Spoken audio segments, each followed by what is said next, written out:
Telangana CM Revanth రెడ్డిపై మాజీ మంత్రి ఎమ్మెల్యే హరీష్ రావు మరోసారి ధ్వజమెత్తి రైతులకు అది చేస్తా ఇది చేస్తా అని రైతులను ముంచాడన్నారు. ఈ రోజు సిద్దిపేట ఎమ్మెల్యే క్యాంప్ కార్యాలయంలో హరీష్ రావు గారు మీడియా సమావేశంలో పాల్గొన్నారు. తెలంగాణ సీఎం రేవంత్ రైతులను ముంచాడు, మోసం చేసిండు. ఇదే విషయంలో కాంగ్రెస్ నాయకుల్ని గ్రామాల్లో నిలదీస్తున్నారు. రాహుల్ గాంధీ చెప్పిన హామీని కూడా నిలబెట్టుకోలేదు. చర్చకు సిద్ధం. ఎకరాకు 9,000 ఎగబెట్టింది కాంగ్రెస్ ప్రభుత్వం. ఎకరానికి 15,000 ఇచ్చే వరకు కాంగ్రెస్ ఎమ్మెల్యేలను నిలదీయండి.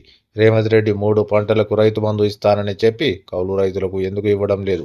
గొంతు మోగబోయింది. ఇదేనా రైతు రాజ్యం? కౌలు రైతు బంధు ఎగబెట్టినందుకు పాలాభిషేకం చేయాలా? కాంగ్రెస్ నాయకులను ఎక్కడికక్కడ నిలదీయాలి.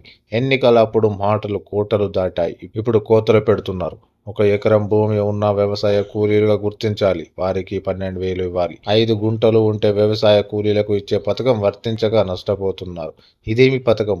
మెడకాయ మీద తలకాయ ఉన్నవాడు ఇలా చేస్తాడా? మట్టి పనికి పోయే 1 కోటి మందికి వ్యవసాయ కూలీ పథకం ఇవ్వాలి. చాలా మంది రైతులకు రుణమాఫీ కాలేదు. రేవంత్ రెడ్డి రుణమాఫీ అయిపోయిందని సంకలు గుద్దుకుంటున్నారు. దీనికి సమాధానం చెప్పాలి. కనబడ్డ దేవుళ్ళ మీద ఒట్టు పెడితివి. 1,00,000 రుణమాఫీ ఉన్న రైతులకు కూడా కాలేదు. నారాయణ ఖేడ్ రైతు భీమున్ అంజయ్య రుణమాఫీ కాలేదు. రైతులు ఆత్మహత్యలు చేసుకుంటున్నారు. రేవంత్ రెడ్డిని అడిగితే గుండాలను నా ఇంటికి మీదకు పంపుతాడు. పంటల బీమా పథకం అటకెక్కింది. 15,000 కోట్లు ఇంకా రుణమాఫీ పెండింగ్లో ఉంది. ఏ ముఖం పెట్టుకొని పాలాభిషేకం చేయమంటారు అని ప్రశ్నించారు హరీష్ గారు. అందుకే ఈ దాడులు. అన్ని పంటలకు బోనస్ ఇవ్వాలి.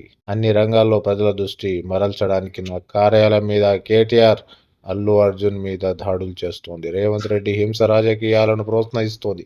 శాంతి భద్రతల సమస్యలు రేవంత్ రెడ్డి సృష్టిస్తున్నారు. శాంతి భద్రతల సమస్యను రేవంత్ సృష్టిస్తున్నారు అని విమర్శించారు.